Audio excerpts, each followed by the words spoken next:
Hello दोस्तों, स्वागत है आप सभी लोगों का टीचर्स अचीवर पर। मैं प्रवीण सिंह आप सभी लोगों के लिए आज से स्टार्ट करने जा रहा हूं कंप्यूटर के सेशंस को। और इसके अंदर हम लोग जो है आईसीटी से रिलेटेड जो हमारे एग्जाम में क्वेश्चंस आ सकते हैं उनको अपन टॉपिक वाइज करने वाले हैं। आज का टॉपिक रहेगा इंट्रोडक्शन टू कंप्यूटर, यानी कि इसके अंदर अपन जो है बेसिकली कंप्यूटर के इंट्रोडक्शन से रिलेटेड कुछ क्वेश्चंस करने वाले हैं। यानी हम ये समझने वाले हैं कि कंप्यूटर में क्या-क्या चीजें आती है, कंप्यूटर की विशेषताएं क्या हैं, यानी इसकी जो है प्रॉपर्टीज वगैरह क्या होती है, इसके पास में क्या-क्या कैरेक्टर्स होते हैं, ये सब चीजें अपन थोड़ा सा देखने वाले हैं। इंट्रोडक्शन टू कंप्यूटर के अंदर आपसे बहुत ही बेसिक क्वेश्चंस पूछे जाते हैं, इसलिए आपको यहाँ पर जितना बताया जाएगा कंप्यूटर की जनरेशंस वगैरह वो थोड़ा बहुत आपको पता रहेगा, तो आप इजीली एग्जाम में क्वेश्चन करके आ सकते हैं। ज्यादातर आपके एग्जाम के अंदर क्वेश्चन जो है वो MS Excel, PowerPoint, Word और नेटवर्क और इंटरनेट वाले जो टॉपिक हैं वहां से क्वेश्चंस आते हैं। जीयूआई बेस्ड क्वेश्चन जो है वो भी कम पूछे जाते हैं और इंट्रोडक्शन टू कंप्यूटर से भी क्वेश्चन कम आते हैं। ठीक है, लेकिन मैं आप लोगों को जो है कंप्लीट सभी टॉपिक्स के एमसीक्यूज करवाने वाला हूँ विथ एक्सप्लेनेशन, ताकि आप लोगों का एक ही क्वेश्चन से जो है और भी कई सारे क्वेश्चन तैयार हो जाए। ठीक है, चलिए देखिएगा। पहला क्वेश्चन है आप लोगों के सामने। वह इलेक्ट्रॉनिक डिवाइस जो डेटा को स्वीकार कर सकती है, डेटा प्रोसेस करती है तथा आउटपुट उत्पन्न करती है और परिणामों को भविष्य में प्रयोग के लिए स्टोर करती है, कहलाती है। The electronic device that can accept data, process it, generate output and stores the result for future use is called। तो ऐसी कोई मशीन का नाम बताइए या ऐसी मशीन को क्या कहेंगे जो डेटा को लेती है, उस पे प्रोसेसिंग करती है, फिर उसका आउटपुट देती है और जो आउटपुट आता है उसको सेव करने की भी कैपेसिटी है। तो बेसिकली यहाँ क्या हो रहा है, आप डेटा दे रहे हैं इनपुट में, फिर वो प्रोसेस हो रहा है और प्रोसेस होकर के आपका आउटपुट आ जाता है। ठीक है, और फिर उस आउटपुट को आप सेव भी कर सकते हैं। और ऐसी जो मशीन होती है जिसके अंदर ये सब होने वाला है, उस मशीन को कहते हैं कंप्यूटर। क्या कहते हैं? कंप्यूटर। कंप्यूटर का काम यही होता है, रॉ डेटा को लेना, उस पे प्रोसेसिंग करना और प्रोसेस करके उसको जो है एक मीनिंगफुल इंफॉर्मेशन में कन्वर्ट करने का काम होता है। इनपुट डिवाइसेस जो होते हैं वो डेटा को इनपुट करने का काम करते हैं। जो डेटा हमारे पास होता है उस डेटा को जब हम कंप्यूटर के अंदर भेजना चाहते हैं तो वो भेजने का काम कौन करेगा? इनपुट डिवाइसेस करती है। जैसे कि कीबोर्ड हो गया, माउस हो गया, है ना, ये माइक्रोफोन्स हो गए, ये सभी क्या है? इनपुट डिवाइसेस का काम करते हैं। उसके बाद में एक वर्ड आ रहा है सॉफ्टवेयर। सॉफ्टवेयर्स क्या होते हैं? तो सॉफ्टवेयर्स बेसिकली ऐसे ऐप होते हैं या ऐसी चीजें होती हैं जिन्हें आप आराम से जो है देख सकते हैं और लेकिन छू नहीं सकते। उनको टच करके आप अपनी फिजिकली टच करके अपने जेब में लेकर के नहीं घूम सकते हैं। इस प्रकार के जो भी हमारे पास में ऑपरे जो हमारे डिवाइसेस हैं उन सभी को अपन क्या कह देते हैं? तो उन सभी को कह देते हैं सॉफ्टवेयर्स। बेसिकली सॉफ्टवेयर्स का मीनिंग होता है एप्स। जितने भी ऐप हैं वो सभी सॉफ्टवेयर्स के अंदर ही आते हैं। आपने एमएस वर्ड देखा, एमएस एक्सेल, पावर पॉइंट, ये सब जो है क्या कहलाते हैं? ये सभी सॉफ्टवेयर्स कहलाते हैं। सॉफ्टवेयर्स तीन टाइप के होते हैं। एक होते हैं सिस्टम सॉफ्टवेयर, जिसका एग्जाम्पल है आपके पास में क्या? तो आपका ऑपरेटिंग सिस्टम। दूसरा जो हमारे पास में आते हैं वो कौन से आ जाते हैं? Application software. ठीक है, कौन से आते हैं? Application software. और तीसरे जो हमारे पास में आते हैं वो हमारे पास आ जाते हैं यूटिलिटी सॉफ्टवेयर। यूटिलिटी सॉफ्टवेयर मतलब कि वो सॉफ्टवेयर्स जिसे आप कंप्यूटर की स्पीड को बढ़ा सकें, कंप्यूटर की जो है आप रख रखाव कर सकें। यूटिलिटी यानी कंप्यूटर के यूटिलाइजेशन करने के लिए काम आते हैं। एप्लीकेशन सॉफ्टवेयर जिन सॉफ्टवेयर से अपन जो है कोई ना कोई काम करवाते हैं। जैसे एमएस वर्ड है, उससे अपन कुछ काम में लेने के लिए उसको यूज में लाया जाता है, उसका कुछ एप्लीकेशन है। अगर वो हमारे कंप्यूटर या लैपटॉप में नहीं भी है तो भी हमारा कंप्यूटर लैपटॉप काम करता है।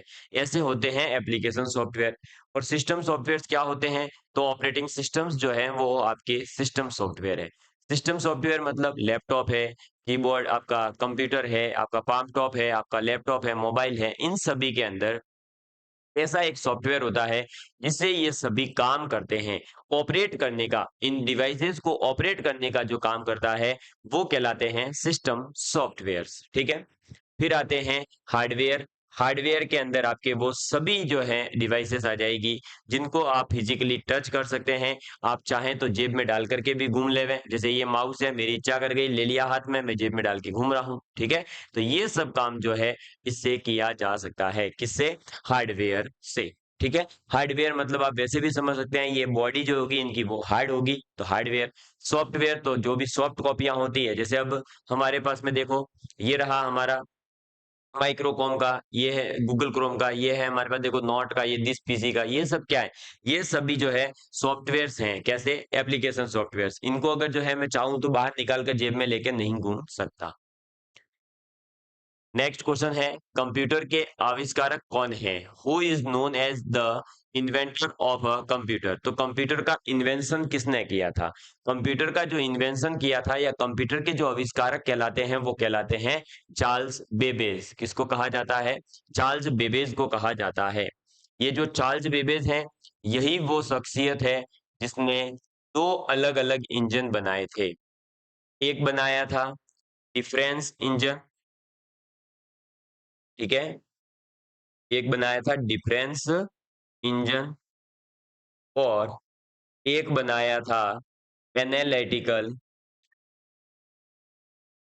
Analytical engine. और जो ये डिफरेंस इंजन और एनालिटिकल इंजन है, इसमें से जो एनालिटिकल इंजन था, यही हमारे आज के मॉडर्न जो कंप्यूटर्स आ रहे हैं उन सभी का बेस था। यानी इसी कंप्यूटर के बनने के बाद में मॉडर्न कंप्यूटर के बारे में सोचा भी जा सका, या प्रोग्रामेबल कंप्यूटर्स के बारे में सोचना कब पॉसिबल हुआ? तो जब हमने जो है एनालिटिकल इंजन को बना लिया था। इसी को बनाने के कारण चार्ल्स बेबेज को जो है कंप्यूटर का जन्मदाता या फादर ऑफ कंप्यूटर कहा जाता है, ठीक है। ये चीज आपको ध्यान रखनी है।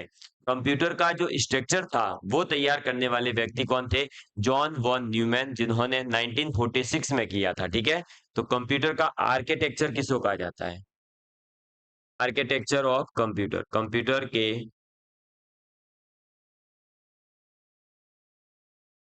कंप्यूटर के आर्किटेक्चर जो है वो किसे कहा जाएगा? स्पेलिंग आप देख लेना, मैं शॉर्ट में ही लिख लेता हूँ भाई, ये लो आर्किटेक्चर, ठीक है। तो कंप्यूटर के आर्किटेक्चर किसको कहा जाएगा? कंप्यूटर के आर्किटेक्चर कहा जाता है आपके जॉन वॉन न्यूमैन, 1946 में, ठीक है। इन्होंने क्या करा था 1946 के अंदर, जो है कंप्यूटर के योगदान दिया था बहुत ज्यादा। और जो आधुनिक कंप्यूटर बन करके तैयार हुए हैं, उस आधुनिक कंप्यूटर का स्ट्रक्चर बनाने वाले थे जॉन वॉन न्यूमैन। और 1946 में जो है आपके आधुनिक कंप्यूटर बनकर तैयार हो गए। आधुनिक कंप्यूटर बने, ठीक है। ये कुछ चीजें थोड़ी सी आपको पता होनी चाहिए ताकि आपका काम आसान हो जाए, ठीक है। चलिए, तो ये है कंप्यूटर के आर्किटेक्चर। इसके बाद में नेक्स्ट क्वेश्चन हमारे पास में आ जाता है, कंप्यूटर का मूल ढांचा पहली बार किसके द्वारा तैयार किया गया? Who prepared the basic structure of computer for first time? Computer का जो बिल्कुल बेसिक ढांचा था उसको तैयार करने वाले व्यक्ति का नाम क्या था, ठीक है। तो कंप्यूटर का जो बिल्कुल बेसिक ढांचा था उसको पहली बार जो तैयार करने वाले व्यक्ति थे, उनका नाम क्या है? तो अभी जस्ट पीछे बताया, जॉन वॉन न्यूमैन। हालांकि उसकी जो है स्ट्रक्चर के बारे में या उसको तैयार करने वाले व्यक्ति का नाम चार्ल्स बेबेज रहेगा, ठीक है। ब्लेज पास्कल जो थे, इन्होंने क्या करा था? तो ब्लेज पास्कल ने जो है बेसिकली पास्कलाइन कंप्यूटर को बनाया था। ये सब चीजें आपको थोड़ी बहुत पता होनी चाहिए, ठीक है। चलिए, इसके बाद में एक सेकेंड, नेक्स्ट, गणितज्ञ एवं कंप्यूटर विज्ञान के अग्रणी की पहचान करें। उन्होंने ऐसी मशीन विकसित की जिससे किसी भी कंप्यूटर एल्गोरिथ्म के तर्क का अनुकरण रूपांतरित किया जा सकता है और प्रक्रियाओं के स्वतः चालन में भी सक्षम है, और उस मशीन को उन्हीं का नाम दिया गया। Identify the mathematician and pioneer ऑफ computer science who developed a machine that could stimulate the logic of any computer algorithm and execute process automatically, and the machine was named after him. तो basically गणित के अंदर भी अच्छा नाम रखने वाले और कंप्यूटर विज्ञान में भी अच्छा नाम रखने वाले और साथ ही साथ इन्होंने ऐसी मशीन बनाई थी जो ऑटोमेटिकली वर्क कर सकती थी। उस व्यक्ति का नाम क्या है? तो उस व्यक्ति का नाम है आपके पास में क्या? तो उस व्यक्ति का नाम है एलन ट्यूरिंग। एलन ट्यूरिंग ने ही जो है ट्यूरिंग टेस्ट भी डेवलप किया था और ये एलन ट्यूरिंग ही वो व्यक्ति है जिसने क्या करा था? तो बेसिकली कंप्यूटर के अंदर एक ऐसा एल्गोरिथ्म तैयार करा जिस एल्गोरिथ्म से जो है कंप्यूटर ऑटोमेटिकली किसी काम को करता था, खुद से वो चीजें कर सकता था। ये है बेसिकली जब आप एआई के बारे में पढ़ते हैं, आर्टिफिशियल इंटेलिजेंसी के बारे में, तो वहां पर ये बताया जाता है। और आपको बता दूं कि ये जो ट्यूरिंग है से पहले ही 1956 के अंदर जो एआई वर्ड है वो बता दिया गया था। एआई वर्ड जो है वो कब आया था? तो एआई आर्टिफिशियल इंटेलिजेंस जो वर्ड आया है वो वर्ड आया है 1956 के अंदर। ठीक है, एलन ट्यूरिंग जो है उस समय पर क्या थे? तो कंप्यूटर और आपके गणित के बहुत ही माने हुए व्यक्ति हुआ करते थे, या ये कह सकते हैं कि माने हुए गणितज्ञ और कंप्यूटर विज्ञान के अपने अंदर एक अलग ही लेवल का नॉलेज रखते थे, जिसके बदौलत इन्होंने ऐसा एक एल्गोरिथ्म और तैयार करा था जिसे कंप्यूटर ऑटोमेटिकली काम कर सकता था। इसीलिए ट्यूरिंग जो है, इस ट्यूरिंग को जो है क्या कहा जाता है? तो थ्योरेटिकल कंप्यूटर साइंस और एआई का जो है जनक भी कहते हैं। वैसे जॉन मैकार्थी जो है उनको एआई का जनक तो कहेंगे, तो एलन ट्यूरिंग को जो है थ्योरेटिकल कंप्यूटर साइंस का, थ्योरेटिकल कंप्यूटर साइंस, ठीक है। तो थ्योरेटिकल जो कंप्यूटर साइंस है, उस थ्योरेटिकल कंप्यूटर साइंस का जनक किसे कहा जाता है? तो एलन ट्यूरिंग को ही कहा जाता है। ठीक है, चलिए नेक्स्ट। निम्नलिखित में से किस भाषा से कंप्यूटर शब्द की उत्पत्ति हुई है? तो देखिए, कंप्यूटर जो शब्द है, इस कंप्यूटर शब्द को लेकर के कई लोगों के मन में डाउट रहता है। कंप्यूटर शब्द बेसिकली दो भाषाओं से आया है। एक होता है कंप्यूट, एक होता है कंप्यूटर। कंप्यूट वर्ड जो है ये तो है इंग्लिश भाषा का, और जो कंप्यूटर वर्ड है ये है लैटिन भाषा का। ठीक है, तो बेसिकली कंप्यूटर वर्ड जो है वो दो भाषाओं से आया है। लैटिन में तो कंप्यूटर से, और इंग्लिश में अगर बात करें तो कंप्यूट से। और कंप्यूट और कंप्यूटर दोनों का ही मीनिंग होता है गणना करने वाली मशीन,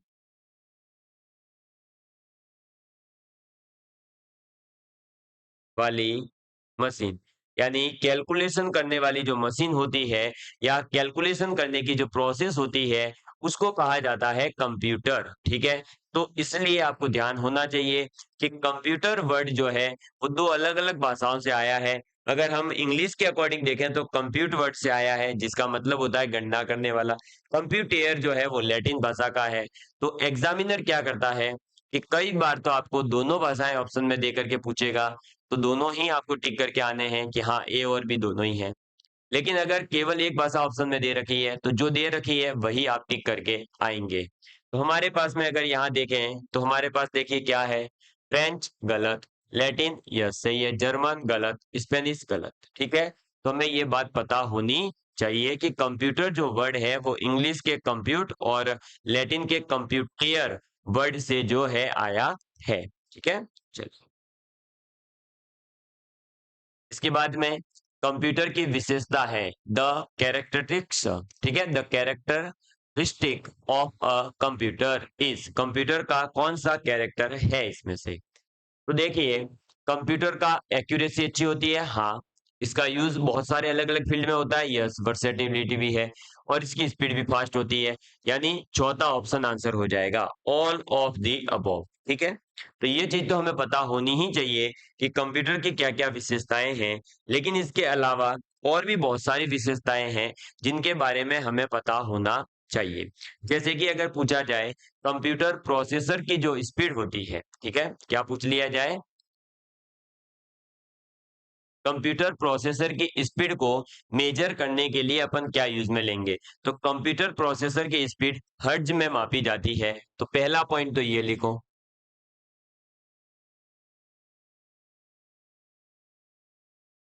कंप्यूटर प्रोसेसर की स्पीड हर्ट्ज में मापते हैं, ठीक है। दूसरा पॉइंट आपको ध्यान रखना है क्या, तो सुपर कंप्यूटर की स्पीड, सुपर कंप्यूटर की स्पीड वो होती है फ्लॉप्स में, किसमें होती है, फ्लॉप्स में, ठीक है। तीसरा पॉइंट, कंप्यूटर की एक्यूरेसी अच्छी होती है, ठीक है, अच्छी बात है। यहाँ पर दे रखी है एक्यूरेसी, वर्सेटिलिटी और गति। इसके अलावा इसकी जो हमारे पास मेमोरी है, यादाश्त है, इसकी मेमोरी जो है वो कैसी होती है, तो मेमोरी जो है वो इनफाइनाइट होती है, और इनफाइनाइट के साथ साथ लॉन्ग टाइम के लिए, लॉन्ग टाइम, इनफाइनाइट मतलब कंप्यूटर की मेमोरी कोई फिक्स नहीं है कि 10 GB होगी, 15 GB होगी। आप जितनी मेमोरी उसमें बढ़ाते जाओगे, आप एक्सटर्नल हार्ड डिस्क वगैरह लगाकर इसकी मेमोरी को इंक्रीज कर सकते हो, इसलिए मैंने क्या लिखवाया, इनफाइनाइट, लॉन्ग टाइम होती है, ठीक है। आप जब तक हार्ड डिस्क को या कंप्यूटर को संभाल के रखेंगे, ये सब चीजें याद रखिएगा। कंप्यूटर का आईक्यू कितना होता है, 0 होता है। कंप्यूटर का आईक्यू कितना होता है, 0 होता है। एक चीज और बता दूं, कंप्यूटर से रिलेटेड 3 चीजें हैं, 0, 100%, ठीक है, 0, 100%, 0 और 100%, और एक आता है हमारे पास में इनफाइनाइट। क्या है इनका संबंध सर, तो देखो भाई, 0 तो इसका होता है आईक्यू, 100% इसकी होती है एक्यूरेसी, अगर आपने डेटा सही दिया है तो, और इनफाइनाइट होती है इसकी मेमोरी। ये 3 चीजें याद रखें, ठीक है। तो ये भी आपको जो है कई बार ऐसे क्वेश्चंस पूछे जाते हैं। इसके अलावा आईक्यू इसकी 0 है। आईक्यू के अलावा क्या याद रखना है, तो हमें यहाँ पर ध्यान रखना है कि ये जो है क्विकली डिसीजन लेता है, जल्दी ही जो है मैं निर्णय दे देता है। ऐसा नहीं है कि आराम से सोचेगा, नहीं, ऐसा कुछ भी नहीं है। और अगर प्रेजेंट के कंप्यूटर्स की स्पीड की बात की जाए, तो नैनो सेकेंड्स के अंदर है, बिल्कुल कितनी है, नैनो सेकेंड्स के अंदर है। इसके अलावा ये जो है, कोई भी आप इसे काम करवाते हैं, कोई भी फाइल इसमें सेव रखते हैं, अगर आपने उसके पासवर्ड रख रखे हैं, तो ये कंप्यूटर खुद जो है किसी को नहीं बताएगा, यानी ये खुद जो है आपकी जो भी फाइल है उनको सिक्योरिटी भी प्रोवाइड करवाता है, गोपनीयता प्रदान करता है, सिक्योरिटी, सीक्रेसी रखता है, ठीक है। चलो नेक्स्ट, कंप्यूटर के मुख्य कार्य क्या हैं?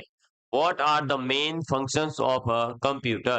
कंप्यूटर के मेन कार्य क्या है? इनपुट कलेक्ट करना, डेटा स्टोर करना, डेटा प्रोसेसिंग करना, या ऑल ऑफ द अबव।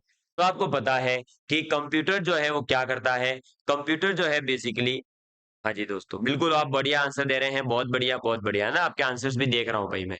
तो कंप्यूटर जो है बेसिकली क्या करता है, तो कंप्यूटर डेटा को इनपुट करता है, यस सर, तो ये तो है काम। फिर जो भी आपने आउटपुट आएगा, उस आउटपुट को स्टोर करने का काम भी करता है, यस सर, आउटपुट भी करता है, और उसके ऊपर प्रोसेसिंग भी यही करता है। तो तीनों तीनों सही है, इसका मतलब क्या हो गया, इसका मतलब हो गया ऑप्शन नंबर 4, उपयुक्त सभी, ऑल ऑफ दी अबव, ठीक है।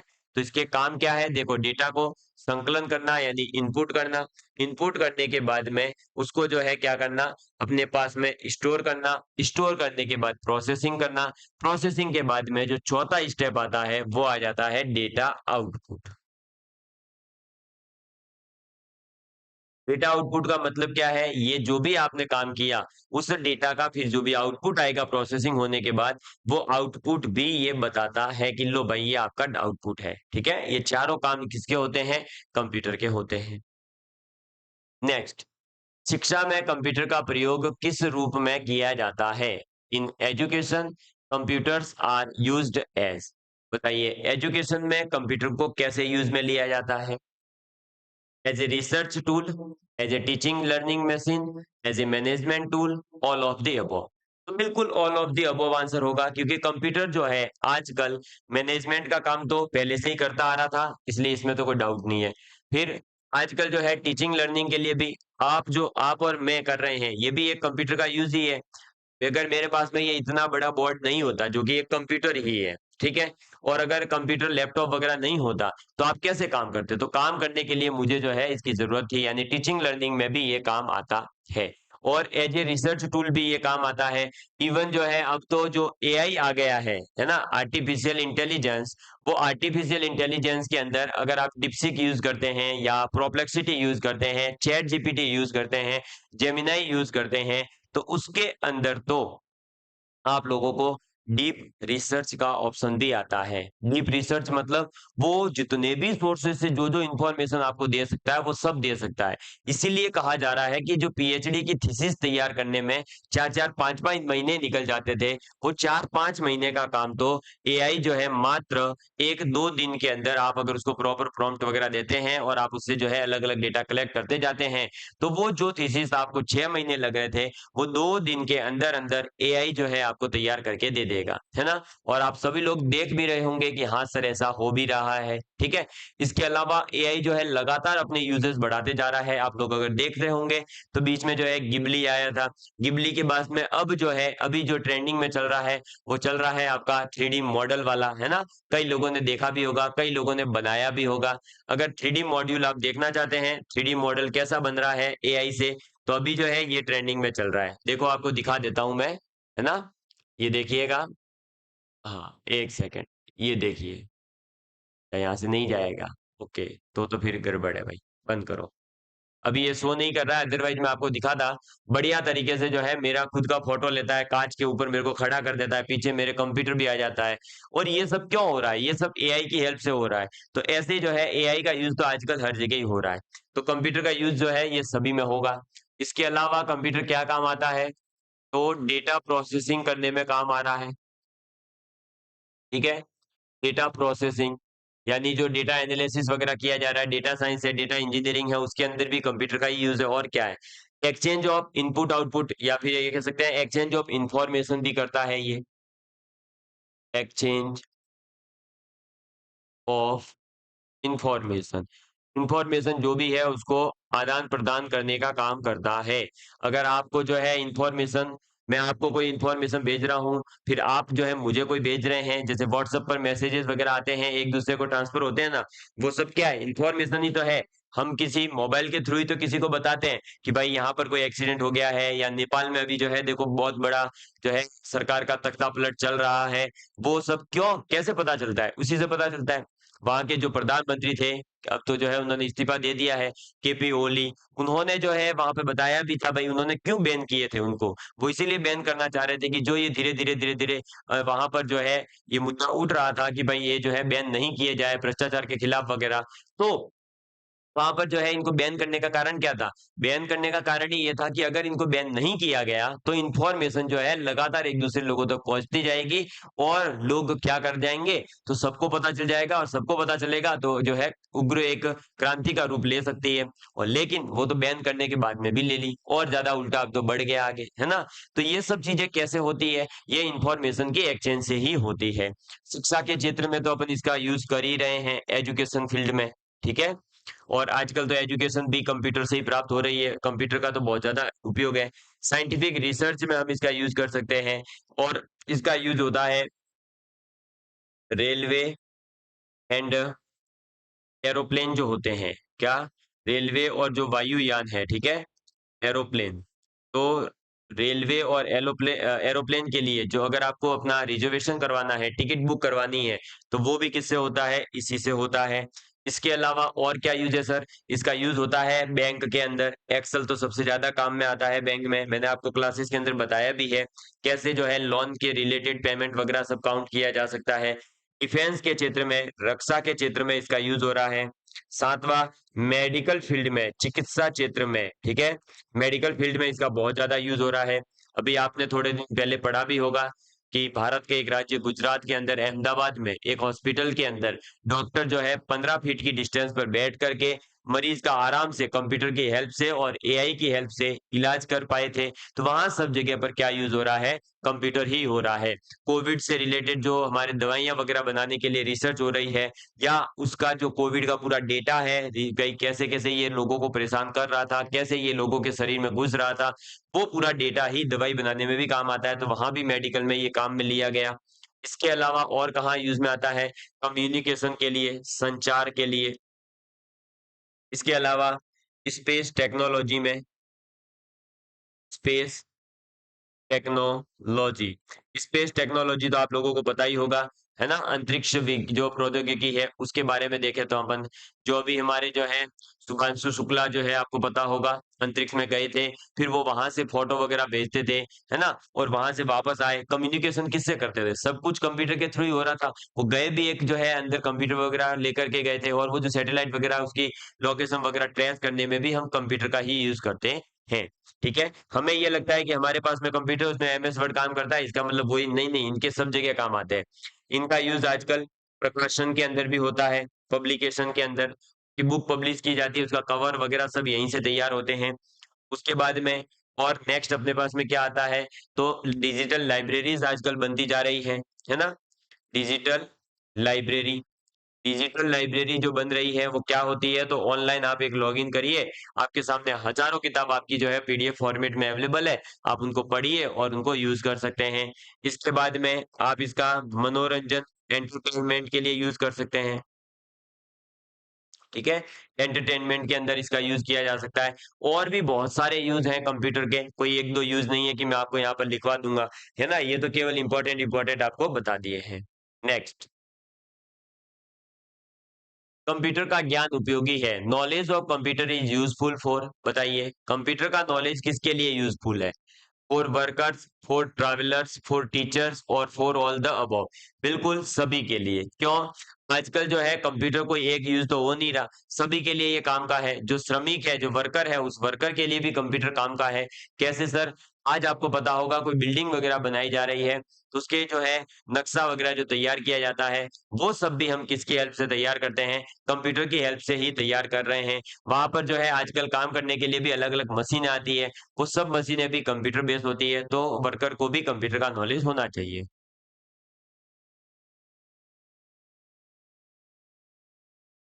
अब कई बार हम ये सोच लेते हैं कि कंप्यूटर बोला है मतलब केवल वो पीसी चलाना आना चाहिए, नहीं।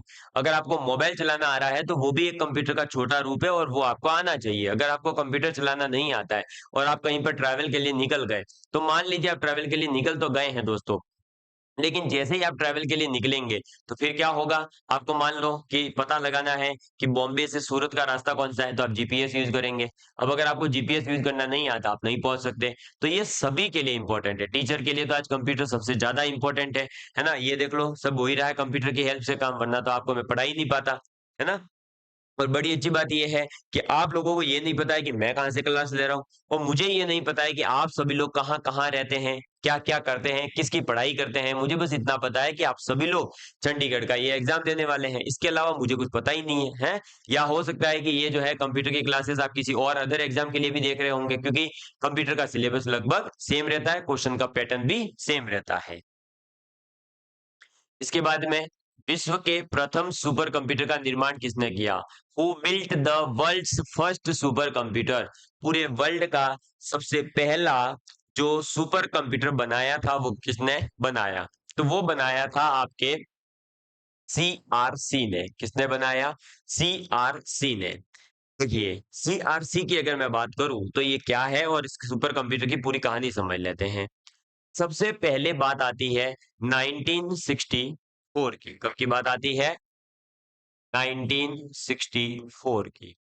1964 के अंदर क्या होता है कि अमेरिका के अंदर एक जो है कंपनी होती है, कंट्रोल डेटा कॉर्पोरेशन के नाम से। किस नाम से होती है, कंट्रोल डेटा कॉर्पोरेशन के नाम से। 1964 में सीडीसी, कंट्रोल डेटा कॉर्पोरेशन।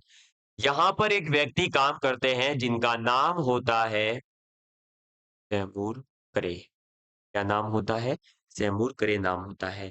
ये जो सैमूर करे हैं, ये यहाँ पर रह करके एक जो है सुपर कंप्यूटर बनाते हैं। क्या बनाते हैं? सुपर कंप्यूटर बनाते हैं, जिसका नाम होता है सीडीसी 6400। लेकिन दोस्तों बात ये होती है कि सीडीसी 6400 जो है सही तरीके से इतना ज्यादा सक्सेसफुल नहीं हो पाता है, और उससे जो सीडीसी कंपनी है, कंट्रोल डेटा कॉर्पोरेशन, जो अमेरिका की कंपनी है, ये जो है सैमूर करे पे इतना ज्यादा खुश नहीं होती है। सीधी सी बात है, अगर कोई एम्प्लॉय किसी कंपनी के लिए ज्यादा अच्छा काम नहीं कर सके, या उस जितना इन्वेस्टमेंट हो उससे ज्यादा रिटर्न नहीं आए, तो फिर उससे क्या होगा? नाराज होंगे, उनको थोड़ा सा मजा नहीं आएगा। उनको जब मजा नहीं आया तो सैमूर करे ने बोला, ठीक है भाई, मैं सीडीसी छोड़ता हूँ। उन्होंने कंट्रोल डेटा कॉर्पोरेशन को छोड़ा और अपना खुद का एक सेंटर बना दिया, जिसका नाम था करे, यानी सैमूर करे था ना, इसलिए इन्होंने रखा करे रिसर्च सेंटर। क्या नाम रख दिया? करे रिसर्च सेंटर। अब जो ये करे रिसर्च सेंटर बनाया गया, तो करे रिसर्च सेंटर जो है, इनमें यहाँ पर ये भाई अब किसकी कंपनी है? सैमूर करे की खुद की है। तो ये वापस से उसी सुपर कंप्यूटर को, या उसी टाइप के सुपर कंप्यूटर को बनाने के लिए काम करते हैं।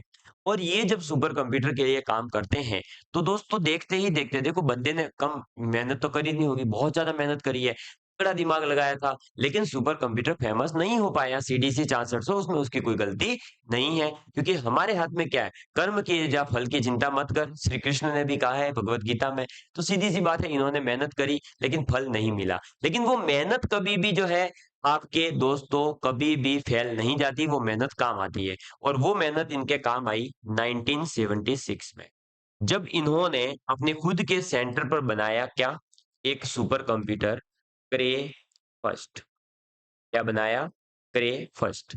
क्रे फर्स्ट के नाम से इन्होंने एक सुपर कंप्यूटर बनाया, और बड़ी अच्छी बात यह है कि दुनिया में ये फेमस हो गया, सक्सेसफुल रहा। और क्या होता है दोस्तों, दुनिया हमेशा उसको याद रखती है जो सक्सेसफुल हो जाता है ना? चाहे वो 10वें प्रयास के बाद सक्सेसफुल हुआ हो, चाहे 100वें प्रयास के बाद, लेकिन जो सक्सेस हो गया उसे तो याद करेगी। जो सक्सेस नहीं हो पाया, उसके दुख दर्द और उसकी कहानी को कोई नहीं समझता है, सीधी सी बात है। तो सीडीसी जो 6400 था, वो बेचारा पहले बना था, लेकिन ये इतना सक्सेसफुल नहीं रहा, इसलिए इसको सब भूल गए। और क्रे रिसर्च सेंटर में बनने वाला 1976 का क्रे फर्स्ट जो है, पूरी दुनिया का पहला सक्सेसफुल क्या था? सुपर कंप्यूटर था। अब जब ये सक्सेसफुल हुआ दोस्तों, तो इसके बाद में ने अब सैमूर क्रे साहब ने इसको सक्सेसफुल कर दिया। तो इसके बाद में क्या हुआ कि अमेरिका ने ये बना दिया, लेकिन बाद में भारत वालों की भी नींद खुल ली। अब भारत की बात करते हैं, तो भारत के अंदर भी सुपर कंप्यूटर बनाने की बात चली। लेकिन आपको पता ही है, किसी भी चीज को बनाना है तो डायरेक्ट तो बनेगी नहीं, किसी न किसी की हेल्प चाहिए। हमने कहा अमेरिका से, क्योंकि वही बना था, कि भाई हमारी हेल्प करो, हम ये कंप्यूटर बनाना चाहते हैं। तो उन्होंने वहां के जो अभी जैसे हैं, है ना, पूरे बाबे ट्रम्प साहब जैसे अभी हैं, वैसे ही उन्होंने क्या करा, उस टाइम पे भी ऐसे ही कोई रहे होंगे। उन्होंने मना कर दिया, क्योंकि नाम याद नहीं करना, इसलिए रहे होंगे, समझ लो कोई। उन्होंने मना कर दिया कि नहीं, भारत को सुपर कंप्यूटर की टेक्नोलॉजी डिलीवर नहीं की जाए। और हर कंपनी को कह दिया, जो भी सुपर कंप्यूटर के फील्ड में काम कर रही थी, कि कोई भी भारत को सुपर कंप्यूटर की डिलीवरी नहीं देगा। इसके ऊपर पूरी तरह से रिस्ट्रिक्शन है, प्रतिबंध लगा दिया। जैसे ही प्रतिबंध लगाए, जैसे आज की तारीख में टैरिफ लगाया है, वैसे ही जब उस टाइम पर रिस्ट्रिक्शन लगा दिया, तो भारत ने कहा ठीक है भाई, तुम हेल्प नहीं करोगे, तो हम जो है, तुम्हारा जो प्लान है, अमेरिका का प्लान यही था कि भारत सुपर कंप्यूटर नहीं बना सके, तो हमने ये कहा कि हम तुम्हारे प्रोग्राम को, तुम्हारे प्लान को क्या करके रहेंगे? फ्लॉप करके रहेंगे। और इसीलिए सुपर कंप्यूटर की जो स्पीड की यूनिट है, वो क्या है? फ्लॉप्स है। ऐसे करके याद रखना है। दोस्तों यहाँ क्या हुआ, मैंने बताया कि भाई भारत को मना कर दिया अमेरिका ने। जैसे ही अमेरिका ने मना करा, तो भारत ने अपना दिमाग लगाया और एक सेंटर बना डाला, सीडेक सेंटर। सीडेक सेंटर मतलब कि centre for advance computing, sorry, advance centre for development of advance computing, ये बना दिया सीडेक कहां पर, 1988 के अंदर पुणे में। कहां बनाया, पुणे के अंदर 1988 के अंदर सीडेक सेंटर बनाया, जिसकी फुल फॉर्म क्या है लिख लेना आप, फुल फॉर्म ये पूछी जा सकती है तो, centre for develop develop development of advance computing. ठीक है, centre for development of advance computing, advance computing के डेवलपमेंट के लिए ये सेंटर बनाया था 1988 के अंदर। जब इस सेंटर को बनाया गया तो फिर हमने ठान लिया कि हम सुपर कंप्यूटर बनाकर रहेंगे। यहाँ पर फिर अपनी जो है रूस थोड़ी सी सहायता करता है, और अपन 1990 के अंदर 1990 के अंदर अपन ने प्रोटोटाइप जो था, वो प्रोटोटाइप इसका तैयार कर लिया था, किसका, सुपर कंप्यूटर का। भारत के अंदर जो सुपर कंप्यूटर बनने जा रहा था उसका प्रोटोटाइप अपन ने 1990 में तैयार कर लिया। और फाइनली 1 जुलाई, कब, 1 जुलाई 1990 नहीं, 91, ठीक है, 1991 को, 1 जुलाई 1991 को अपन ने पहला भारत का सुपर कंप्यूटर परम, कौन सा, परम 8000 तैयार कर लिया। ठीक है, क्या तैयार कर लिया, परम 8000 सुपर कंप्यूटर जो है बना दिया था अपन ने 1 जुलाई 1991 को। इसमें ध्यान रखना, इसको बनाने वाले व्यक्ति का नाम जो है बहुत ज्यादा इंपॉर्टेंट है। वो कौन थे, डॉक्टर विजय रंग, विजय रंग पांडुकर, पांडुकर, डॉक्टर विजय पांडुरंग, सॉरी पांडुरंग, विजय पांडुरंग, डॉक्टर विजय पांडुरंग भटकर। ठीक है, तो ये इनका नाम था, जिन्होंने जो है इस पहले सुपर कंप्यूटर के डेवलपमेंट में बहुत योगदान दिया था। तो अब आपको यहाँ पर बहुत सारे क्वेश्चंस मिलेंगे, जैसे कि पूछा जाए सुपर कंप्यूटर का जनक किसे कहेंगे, तो सुपर कंप्यूटर का जनक कहा जाएगा सैमुर करे को। लेकिन भारत में सुपर कंप्यूटर का जनक किसे कहेंगे, तो डॉक्टर विजय पांडुरंग भटकर को। भारत में कब बना, 1 जुलाई 1991 को। कौन सा, परम 8000। पूरी दुनिया में पहला कौन सा बना था, 1964 में सीडीसी 400, लेकिन वो अनसक्सेसफुल रहा। सक्सेसफुल रहने वाला था 1976 में आपका क्रे फर्स्ट। किसने बनाया, सैमुर करे ने। सैमुर करे की कंपनी कौन सी थी, क्रे रिसर्च सेंटर। ठीक है, इसलिए यहाँ पर ऑप्शन कौन सा सही हो जाएगा, सीआरसी। ठीक है, चलो, अगर भारत का पूछता तो हम इस ऑप्शन को टिक करते, सी डैक को। ठीक है, और कंप्यूटर के अंदर योगदान किसका है, तो आईबीएम का बहुत ज्यादा है, एचसीएल का भी है। आईबीएम यानी इंटरनेशनल बिजनेस मशीन, ये एक जो है कंपनी है जो आज भी बहुत ज्यादा अच्छे से काम कर रही है। नेक्स्ट देखो, सुपर कंप्यूटिंग के पिता के रूप में किसे जाना जाता है, who is known as the father of super computing. तो फादर ऑफ सुपर कंप्यूटिंग किसे कहेंगे, सैमुर करे को। ये हो गया हमारा। इसके बाद में, संचार का पहला गणक यंत्र क्या है, what is the first calculating device in the world. इस पूरे वर्ल्ड में पहली कैलकुलेटिंग डिवाइस कौन सी थी। ठीक है, अबेकस, एनियक या मार्क वन, या इनमें से कोई नहीं। तो अबेकस पहली जो थी वो कौन सा था, अबेकस था।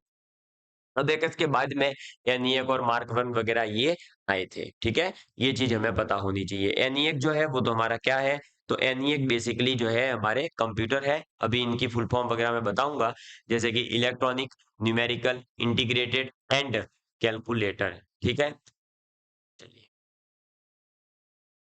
पहले मैकेनिकल कंप्यूटर की खोज किसने की थी, तो पहला जो मैकेनिकल कंप्यूटर था, उस पहले मैकेनिकल कंप्यूटर को किसने बनाया था, चार्ल्स बेबेज ने बनाया था। किसने बनाया था, चार्ल्स बेबेज ने। ऑप्शन नंबर 4, ये मैंने आपको पहले भी बताया था। ठीक है, चार्ल्स बेबेज जो है यही बनाते हैं एनालिटिकल और जो डिफरेंस इंजन है उनको। ठीक है, डिफरेंस इंजन जो है वो 1822 में बनाया था।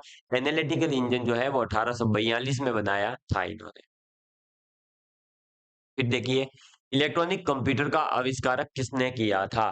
तो इलेक्ट्रॉनिक कंप्यूटर, जो इलेक्ट्रॉनिक कंप्यूटर थे उनका आविष्कार किसने किया था?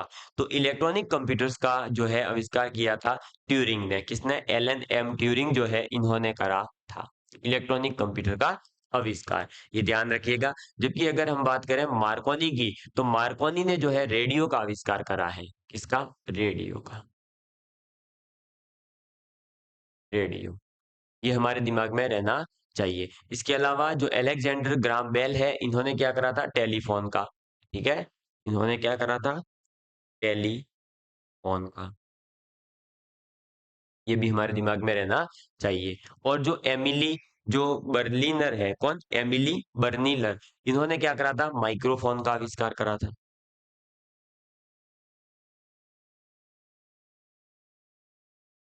माइक्रोफोन। ठीक है, चलिए नेक्स्ट देखिए। प्रथम पीढ़ी के कंप्यूटर में प्रयुक्त होता था। कंप्यूटर की कितनी जनरेशन है, पहले हमें ये पता होना चाहिए। तो कंप्यूटर की जनरेशन है टोटल 5 जनरेशन। कितनी है? 5। ठीक है, मैं यहाँ शॉर्ट में लिख रहा हूँ। फर्स्ट, सेकेंड, थर्ड, फोर्थ और फिफ्थ। फर्स्ट जनरेशन जो थी वो कब से कब थी? तो 1942 से लेकर 55 तक। फिर 1955 से लेकर 64 तक। फिर 1964 से लेकर 75 तक। फिर 1975 से लेकर 89 तक। फिर 1989 से लेकर प्रेजेंट तक। ये कुछ कंप्यूटर की जो है जनरेशन बांटी गई है। इन जनरेशन्स के अंदर पहली जो जनरेशन थी, उस फर्स्ट जनरेशन के अंदर हमने यूज में क्या लिया था? वैक्यूम ट्यूब को। पहली जनरेशन में क्या था? Vacuum tube. ठीक है, दूसरी जनरेशन में आ गया था फिर ट्रांजिस्टर। ठीक है, थर्ड जनरेशन में फिर आ गया था आपका आईसी, इंटीग्रेटेड चिप। उसके बाद में फिर आपके पास में VLSI, very large scale integration. और जो अभी जनरेशन चल रही है उसमें आता है ULSI, ultra large scale integration. ठीक है, चलिए ये सब क्या थे? ये स्विचिंग डिवाइसेस थे। तो पहली पीढ़ी में प्रयुक्त हुआ था first generation computer used transistor, vacuum tube, magnetic core या सिलिकॉन चिप। तो बेसिकली इसमें यूज हुआ था आपका वैक्यूम ट्यूब। ट्रांजिस्टर सेकेंड पीढ़ी में। मैग्नेटिक कोर जो है वो हमारा एक मेमोरी डिवाइस है, और इस मेमोरी डिवाइस का यूज हुआ था सेकेंड जनरेशन में। सिलिकॉन चिप यानी कि आईसी, और ये हुआ था थर्ड के अंदर। आईसी यानी जो इंटीग्रेटेड चिप कहो, चाहे सिलिकॉन चिप भी इसको कह देते हैं, ये आए थे हमारे थर्ड जनरेशन में। ठीक है, चलिए फिर पहला सक्रियात्मक इलेक्ट्रॉनिक अंकीय कंप्यूटर है। The first operational electronic digital computer. तो पहला इलेक्ट्रॉनिक डिजिटल कंप्यूटर जो था वो कौन सा था? तो पहला इलेक्ट्रॉनिक डिजिटल कंप्यूटर जो था वो था ENIAC। कौन सा था? ENIAC। और ENIAC की फुल फॉर्म अभी जस्ट बताई थी मैंने। क्या है ENIAC की फुल फॉर्म? तो electronic numerical integrated and computer. ये एनिएक बन करके कब तैयार हुआ था? तो एनिएक बन करके तैयार हुआ था 1946 के अंदर। इसीलिए कहा जाता है तब से ही आपके मॉडर्न कंप्यूटर बनना शुरू हो गए हैं। इसके अंदर जो है वॉल्व्स का यूज किया गया था। किसका यूज किया गया था? वॉल्व्स जो होते हैं उनका यूज किया गया था। और इसमें टोटल वॉल्व यूज हुए थे 17,468। ठीक है, वॉल्व, ये ध्यान रखिएगा। आगे बढ़ते हैं। एनिएक का पूरा नाम है, the full form of ENIAC is electronic numerical integrated and calculator. बस यही ऑप्शन सही हो गया, लो पहला ही। अदरवाइज आगे भी चेक करते। तो एनिएक जो है ये आपका पहला इलेक्ट्रॉनिक और सक्रियात्मक कंप्यूटर था, एक्टिव कंप्यूटर था। इसकी फुल फॉर्म जो है आप लोगों को याद होनी चाहिए, अच्छे से पूछी जा सकती है। ठीक है, इसलिए चलिए नेक्स्ट है। प्रथम इलेक्ट्रॉनिक डिजिटल कंप्यूटर में निम्नलिखित में से क्या था? The first electronic digital computer used. पहला जो डिजिटल कंप्यूटर था उसमें क्या यूज हुआ था? तो पहले डिजिटल कंप्यूटर्स के अंदर क्या यूज होता था? वैक्यूम ट्यूब यूज होती थी। ये अभी जस्ट ही बताया है। ठीक है, ये आपको पता होना चाहिए। इसका टाइम पीरियड क्या था? 1942 से 55 के बीच। इसके एग्जाम्पल क्या क्या है? तो एनईएक हो गया, यूनिवेक हो गया, IBM की सीरीज हो गई, मार्क 1 वगैरह। वो सब जो है फर्स्ट जनरेशन के कंप्यूटर थे। कंप्यूटर साक्षरता दिवस कब मनाया जाता है? कंप्यूटर साक्षरता दिवस जो है कब मनाया जाता है? कंप्यूटर लिटरेसी डे कब मनाया जाता है? कंप्यूटर लिटरेसी डे मनाया जाता है 2 दिसंबर को, ठीक है? इसमें भी आपको कुछ चीजें याद रखनी है। मैं ये याद रखना है कि आपका था national institute of information technology, ये एक आपका कंपनी है। इस कंपनी की 20वीं वर्षगांठ पर, कौन सी 20वीं वर्षगांठ यानी 20th एनिवर्सरी पर जो है ये कंप्यूटर लिटरेसी डे को स्टार्ट किया गया। कब से स्टार्ट किया गया? 2001 से। क्योंकि ये जो है 2000 के अंदर इसको 20 साल हो रहे थे पूरे एनआईआईटी को, इसलिए उसी के उपलक्ष्य में उसको याद रखने के लिए लोगों के सामने कंप्यूटर की लिटरेसी हो, लोगों को कंप्यूटर की थोड़ी बहुत समझ हो, लोगों को पता हो कि कंप्यूटर क्या होता है, इसके लिए जो है 2 दिसंबर को हर साल हम क्या मनाते हैं? कंप्यूटर लिटरेसी डे मनाते हैं। ठीक है, ये हमें पता होना चाहिए। नेक्स्ट क्वेश्चन, प्रथम भारतीय स्वदेशी माइक्रो प्रोसेसर कौन सा है? Which is the first Indian यानी कि इंडिजियस यानी कि स्वदेशी माइक्रो प्रोसेसर? भारत का पहला जो माइक्रो प्रोसेसर जो कि अपना स्वदेशी है वो है आपका कौन सा? तो वो है शक्ति। इस शक्ति को बनाने का काम किसने किया था? आईआईटी मद्रास ने। ठीक है, आईआईटी एम मद्रास है, एम फॉर मद्रास, मुंबई में समझ लेना। आईआईटी वैसे आईआईटी बॉम्बे है वो, ठीक है, आईआईटी मुंबई नहीं है। आईआईटी मद्रास जो है उसने पहला माइक्रो प्रोसेसर जो कि था कौन सा? शक्ति, इसको बनाने का काम किया था। और अभी जस्ट आपने नाम सुना होगा, भारत ने एक और माइक्रो प्रोसेसर बनाया है 32 बिट्स का, विक्रम, तो वो करंट में है इसलिए दिमाग में रखना। ठीक है, विक्रम, विक्रम के नाम से है माइक्रो प्रोसेसर।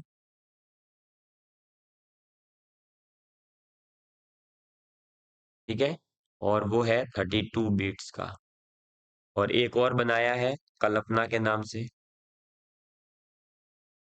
ठीक है, ये थोड़ा सा हमें पता होना चाहिए कि कल्पना और ये जो है दोनों के दोनों क्या है? माइक्रो प्रोसेसर्स हैं। लेकिन पहला कौन सा था? शक्ति, जो आईआईटी मद्रास ने बनाया था।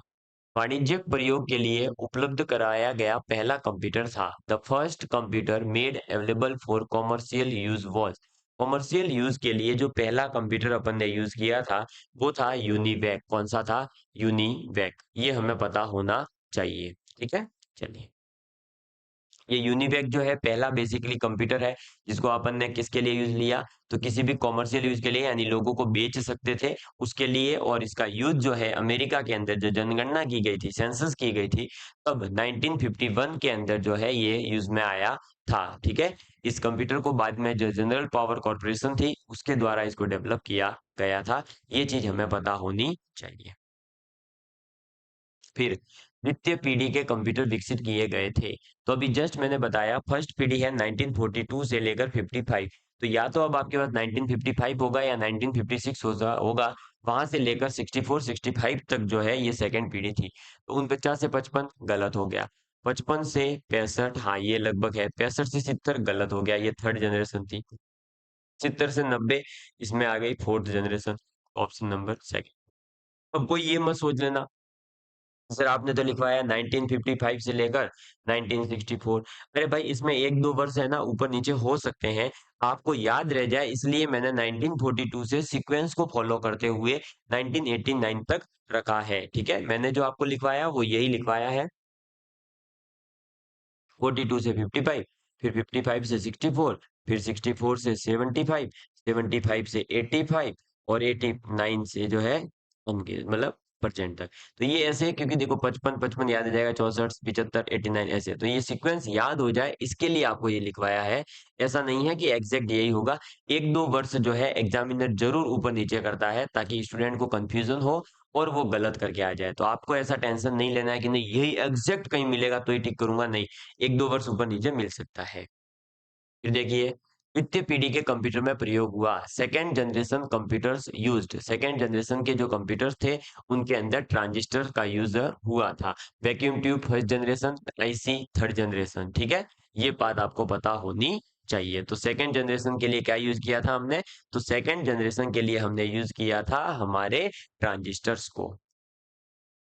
नेक्स्ट क्वेश्चन हमारे पास, चौथी पीढ़ी के जो कंप्यूटर है उनके निर्माण में क्या प्रयोग किया गया? तो अभी जस्ट बता दिया है, चौथी पीढ़ी के कंप्यूटर में जो अपन ने यूज़ लिया था, वो थे हमारे पास में क्या? तो बेसिकली थे very large scale integration. Very large scale integration का मतलब ही ये है दोस्तों कि बहुत ही जो है आपके जितने भी बड़े-बड़े इंस्ट्रूमेंट हैं, उनको बहुत ज़्यादा छोटा बना दिया। लार्ज स्केल इंटीग्रेशन जो है यहाँ पर यूज़ हुआ था। यानी कि माइक्रो कैपेसिटर्स अपन उनको कह सकते हैं। तो सूक्ष्म संधारित्र जो है उनका यूज़ किया गया था। ये बात आपको पता होनी चाहिए। ये कब यूज़ किए गए थे? 4th जनरेशन में। 4th जनरेशन का टाइम क्या है? 1975 से 89 के बीच में, ठीक है? इस समय पर जो है अपन क्या यूज़ करते थे? तो वेरी लार्ज स्केल इंटीग्रेशन, फिर 5वीं पीढ़ी में अपन ने यूएलएसआई यानी अल्ट्रा लार्ज स्केल इंटीग्रेशन को यूज़ करना शुरू कर दिया था। आपको बता दूं कि आपके जो ये अल्ट्रा लार्ज या जो लार्ज स्केल इंटीग्रेशन है, इसका मतलब ही यहाँ पर जो है सूक्ष्म संधारित्र यानी छोटे-छोटे कैपेसिटर्स को यूज़ करके सब चीज़ें अपन जो है छोटे रूप में लेकर के आ गए थे। माइक्रो प्रोसेसर जो थे यहाँ पर वो बहुत छोटे हो गए थे क्योंकि उनके अंदर अपन ने बहुत सारी इन्फॉर्मेशन को छोटी-छोटी चीज़ों में इंक्लूड करना शुरू कर दिया था। पहले के जो कंप्यूटर्स थे वो बहुत बड़े-बड़े दिखाई देते थे। जैसे कि आप जो अगर देखोगे तो पहले के कंप्यूटर एक-एक रूम जितने दिखाई देते थे, वो एक-एक रूम जितने इसीलिए दिखाई देते थे क्योंकि उनके अंदर क्या होता था दोस्तों, तो उनके अंदर जो है बेसिकली आपके वैक्यूम ट्यूब्स जो होती थी, जो खुद इतनी बड़ी होती थी, मैग्नेटिक जो है टैप यूज़ होता था, जो खुद इतना बड़ा होता था, मैग्नेटिक ड्रम इतने बड़े-बड़े आते थे। तो इतने बड़े-बड़े अगर अपन इंस्ट्रूमेंट यूज़ करके किसी चीज़ को बना रहे हैं, तो ऑब्वियस सी बात है कि वो चीज़ फिर क्या होगी, बड़ी बनेगी और इन्हीं को छोटा करने के लिए अपन ने जो है यूएलएसआई वेल और वीएलएसआई का यूज़ करना शुरू किया। आज अपने मोबाइल के अंदर सब कुछ काम हो जाता है जो कंप्यूटर में होता है लगभग, है ना? कुछ ही काम है जो नहीं हो सकते। क्यों हो पा रहे हैं? क्योंकि वो सब चीज़ें जो है हमने मोबाइल के अंदर भी एप्लीकेबल कर दी है, मोबाइल के अंदर भी उनको अप्लाई करा है। ठीक है? चलो। फिर आता है कंप्यूटर की पंचम पीढ़ी में वीएलएसआई तकनीक को किस तकनीक में परिवर्तित किया गया? तो भाई ये कह रहा है कि 5वीं पीढ़ी में जो आपने चौथी पीढ़ी में वीएलएसआई यूज़ किया था, उस वीएलएसआई की जगह पर किसको लेकर आ गए? तो जब चौथी पीढ़ी में वीएलएसआई यूज़ करा, तो उससे भी छोटा रूप लाने के लिए अपन ने 5वीं पीढ़ी के अंदर यूज़ किया था यूएलएसआई को, ठीक है? ये कुछ होते नहीं है, ये ध्यान रखना। ये लार्ज स्केल इंटीग्रेशन होता है, लेकिन इसका यूज़ कहीं नहीं किया गया था। ठीक है? इसका यूज़ जो है अपन ने नहीं करा, सीधे अपन ने तो very large scale integration use किया और उसके बाद में सीधा अल्ट्रा लार्ज स्केल इंटीग्रेशन मतलब अल्ट्रा लार्ज बहुत बड़ी-बड़ी चीज़ों को भी अपन ने बहुत छोटे-छोटे से जो है ले लिए, है ना? जैसे मैप के अंदर अपने होता है ना, कि एक कमरे के बराबर जो है अपन 10,000 लोगों को मान लेते हैं, तो जब मैप बनाया जाता है, नक्शा बनाया जाता है, तो पैमाना जैसे लिया जाता है, वैसे ही यहाँ पर जब अपन ने ये बनाना चाहा, तो जो अपन ने पैमाना लिया वो बहुत बड़ा-बड़ा लिया ताकि सब चीज़ें छोटी-छोटी, छोटी-सी होकर के रह गई। ठीक है? तो ये ध्यान रखना 5वीं पीढ़ी में यूएलएसआई यूज़ हुआ था और आपको जो है मैं यहाँ फुल फॉर्म बता देता हूँ। वीएलएसआई की फुल फॉर्म तो है वेरी लार्ज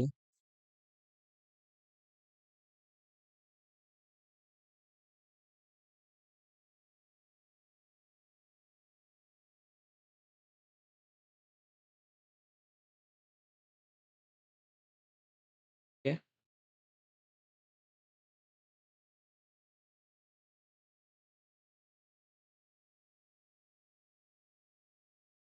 यूएलएसआई क्या है? Ultra large scale integration. ठीक है? Ultra large scale integration. तो ये जो है हमारे पास में दोनों फुल फॉर्म हो जाएगी, ये हमारे दिमाग में रहनी चाहिए। और एलएसआई का फुल फॉर्म हो जाएगा लार्ज स्केल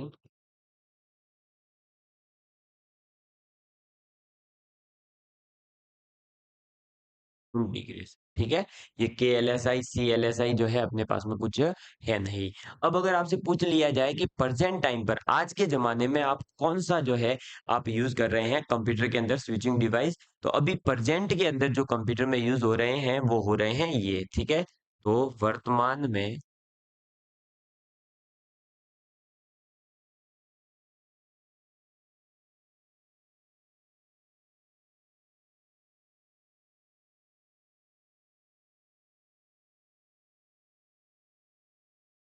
ठीक है? प्रेजेंट टाइम पर जो है अपन अभी कंप्यूटर के अंदर किसका यूज कर रहे हैं, यूएलएसआई का ही उपयोग कर रहे हैं, यानी अल्ट्रा लार्ज स्केल इंटीग्रेशन का ही यूज कर रहे हैं।